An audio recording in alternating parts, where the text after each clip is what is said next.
Hi everyone, I'm Jerry. I was just sent this 18-inch grill brush. It's more than just a grill brush though. This has actually got everything you need to get your grill looking clean. And I've used this before. Absolutely fantastic. 18 inches long handle. Loving the fact that it has these little notch cutouts. Some of them don't have that. That's actually important if you're going to be scraping along, getting the underneath sides of this and getting all the stuff out from underneath. That helps get underneath there, and it's on both sides. You also have this really strong scraping piece on the top. That's going to get any of the big caked on stuff.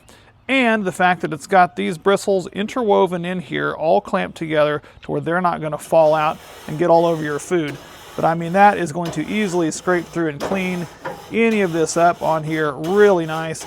Now you're going to want to do this once your grill is hot, which mine is not, but once it's hot, you can actually scrape all that black off of there, get it looking back to normal silver. You got this for the heavy duty part of it. The long handle will keep your hands away from the heat. This has got everything you're going to need to keep your grill looking clean, in addition to the fact that it's got a nice D-ring on the back of this thing, so that way, whenever you're done, you can hang it up at the ready, and it's ready to go for next time.